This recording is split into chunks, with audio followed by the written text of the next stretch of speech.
গল্প শুনুন সঙ্গে বাপন চ্যানেলে আপনাদের স্বাগত। আজকের গল্প হরিনারায়ণ চট্টোপাধ্যায়ের লেখা বেনেটির জঙ্গলে।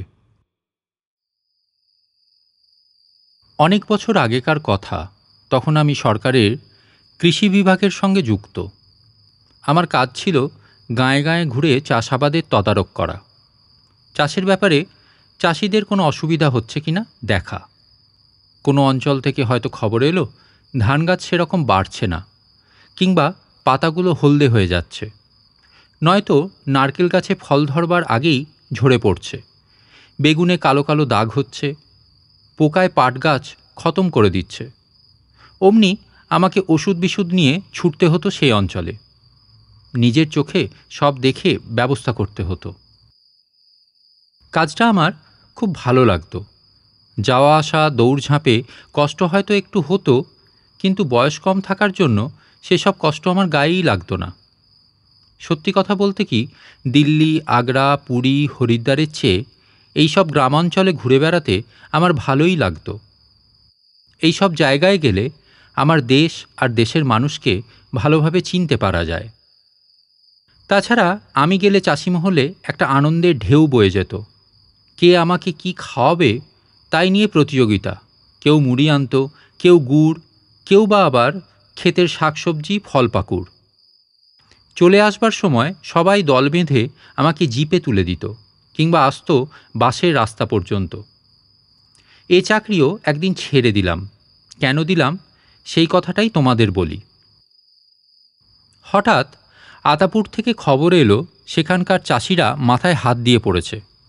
লাউ গাছে ফুল হয়েই শুকিয়ে যাচ্ছে, ফল আর ধরছে না। আতাপুর লাউয়ের জন্য খুব বিখ্যাত, যেমন আকার তেমনই স্বাদ। এই লাউ শহরে প্রচুর চালান আসে তানপুরা তৈরির জন্য। শরীরটা ভালো যাচ্ছিল না। কদিন আগে জ্বর থেকে উঠেছি, এখনও বেশ দুর্বল। কিন্তু উপায় নেই, আতাপুরে চাষিদের বিপদে পাশে গিয়ে তো দাঁড়াতেই হবে। আরও এক অসুবিধা হলো, আমাদের অধীনে 3টে জিপ, 2টো গেছে নবদ্বীপ আর বীরভূমের দিকে, বাকি যেটা আছে সেটা অচল। ইঞ্জিন মেরামতের কাজ চলছে। অগত্যা বাসে যাওয়াই ঠিক করলাম। তার আগে কৃষি বিষয়ের বইগুলো পড়ে নিলাম। কেন অকালে লাউয়ের ফুল ঝরে যাচ্ছে, কিছু ওষুধপত্র ব্যাগেও ভরলাম। অশুভক্ষণেই বোধহয় যাত্রা শুরু করেছিলাম। মাইল 25-26 গিয়েই বাস থেমে গেল, আর এগোবার উপায় নেই। সামনে কয়াল নদী। অন্য সময় এই নদী সরু রুপোলি সুতোর মতন পাশে পড়ে থাকে, ছোট একটা কাঠের পুল। এখন কয়ালের অন্য রকম চেহারা, কি তার গর্জন! এপার ওপার দেখা যায় না, কাঠের পুলের তো চিহ্নই নেই। নেমে দাঁড়ালাম। এখন উপায়? পাশে একটা টিনের চালা ছিল, চায়ের দোকান। সেখানে খোঁজ নিয়ে জানতে পারলাম গত 3 দিন ধরে এই এলাকায় একটানা বৃষ্টি হয়েছে, মাত্র আজ সকালে থেমেছে। ফলে আশপাশের নদীনালা কুল ছাপিয়ে গাঁয়ের মধ্যে ঢুকে গেছে। চাষবাস সব নষ্ট। অনেকেই বাড়িঘর ছেড়ে উঁচু জমিতে আশ্রয় নিয়েছে। সর্বনাশ! এখন কি উপায় হবে? এতটা পথ এসে ফিরেই বা যাই কি করে? চায়ের দোকানের লোকটিকে জিজ্ঞাসা করলাম, ভাই, আতাপুরের অবস্থা কি? লোকটা মাথা চুলকে বলল, আতাপুরের খবর ঠিক জানি না, তবে গাঁটা একটু উঁচু জমির ওপর, বোধহয় বন্যার জল ঢোকেনি। আতাপুরে যাব কি করে?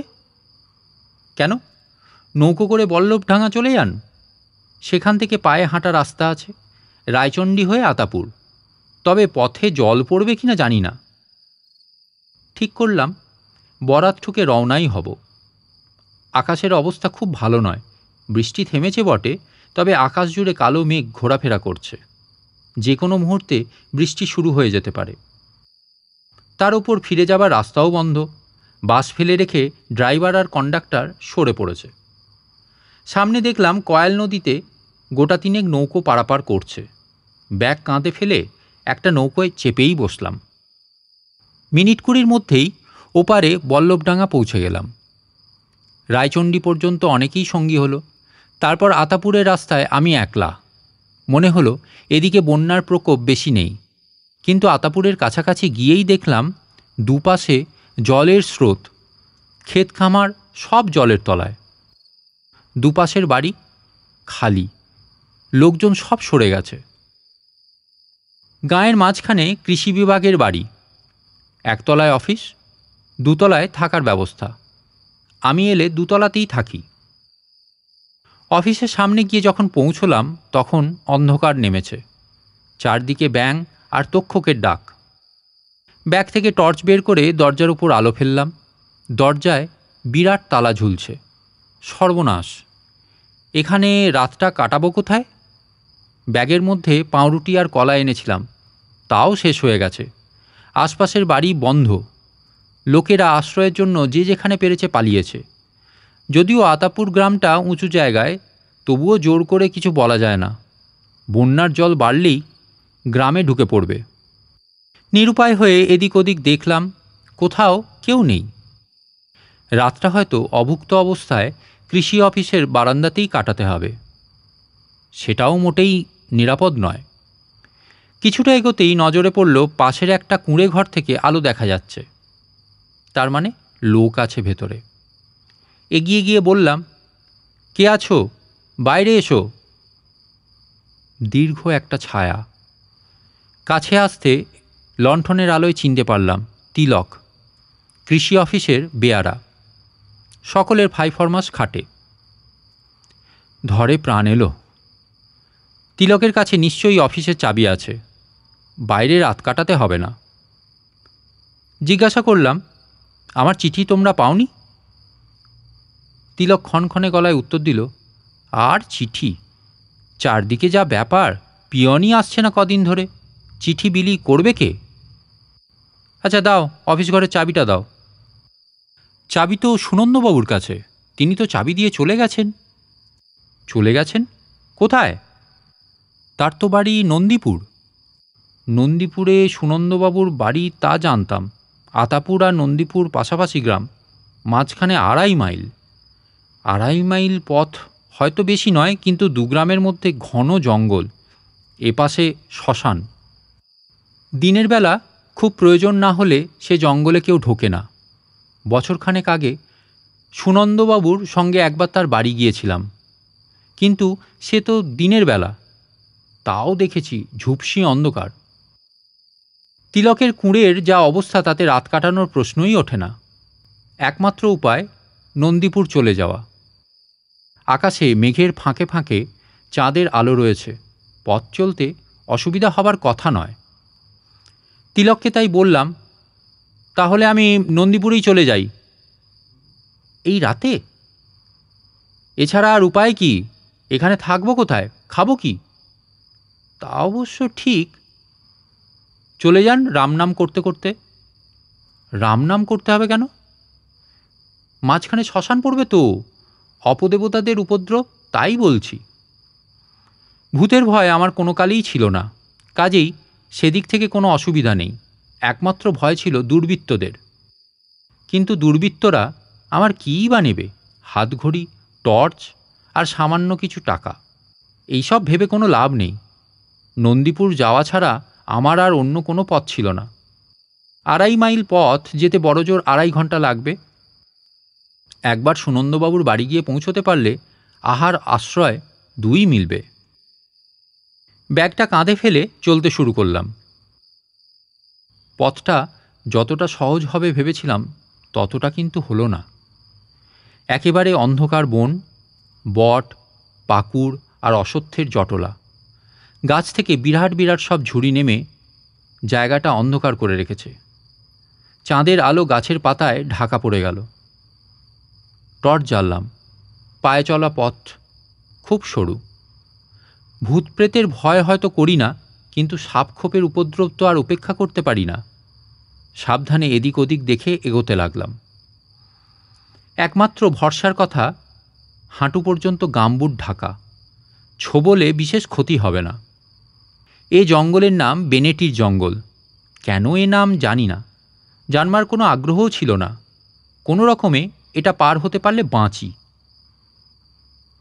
অনেকক্ষণ ঘোরার পর খেয়াল হলো টর্চের আলোয় হাত ঘড়িতে দেখলাম 3 ঘন্টা পার হয়ে গেছে। যেভাবে হাঁটছি এতক্ষণে নন্দীপুরে পৌঁছে যাবার কথা।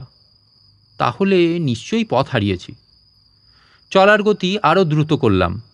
খিদে পেট জ্বলছে, শরীরও দুর্বল লাগছে। কিছুটা এগিয়েই থমকে দাঁড়িয়ে পড়লাম। সামনে অন্ধকারে জমাট বাঁধা জোনাকির মতন কী সব জ্বলছে। টর্চের আলো ফেলতেই সেগুলো সরে গেল। বুঝতে পারলাম শেয়ালের পাল। টর্চটা এদিক ওদিক ঘোরাতেই দেখলাম চারদিকে মরার খুলি আর হাড় ছড়ানো। তার মানে শ্মশান। নন্দীপুরে যেতে ডান দিকে শ্মশান পড়ে। শ্মশানের মধ্যে দিয়ে যেতে হয় না, তাহলে নির্ঘাত পথ ভুল করেছি। শ্মশান ডান দিকে রেখে হিসাব করে পথ বদলালাম। কয়েক পা যেতেই ঠক করে কপালে একটা গাছের ডাল লাগলো। উফ করে কপাল চেপে কিছুক্ষণ বসে রইলাম। তারপর টর্চের আলো ওপর দিকে ফেলতেই শরীরের রক্ত হিম হয়ে গেল। একটা পা গাছের ডাল থেকে ঝুলছে। কেউ বোধ হয় কাউকে মেরে গাছের ডালে টাঙিয়ে রেখেছে। কিন্তু টর্চের আলো যতদূর গেল কেবল পাই দেখতে পেলাম। শরীরটা কোথায় গেল? কোনো রকমে পাশ কাটিয়ে যেতেই বিপত্তি আবার মাথায় লাগলো। ওপরে চেয়ে দেখি সেই পা। কি আশ্চর্য, পাটা এদিকে এলো কি করে? যেদিকে যাচ্ছি পাটাও কি সেই দিকেই ঘুরছে? শরীর ছাড়া পাই বা গাছের ডালে কে ঝুলিয়ে রাখল? মাথা নিচু করে এগিয়ে যাবার চেষ্টা করতেই নাকি সুর কানে এলো। চাটুর্যে মশাই, শোন শোন, কথা আছে। এই এতক্ষণ পরে বুকটা কেঁপে উঠল। কাটা পা দেখে ভেবেছিলাম কোনো বদমাইশ লোক হয়তো কাউকে কেটে তার দেহ খণ্ড খণ্ড করে গাছের ডালে টাঙিয়ে রেখেছে। কিন্তু এ ধরনের গলার স্বর গাছের ওপর থেকে আসছে কি করে?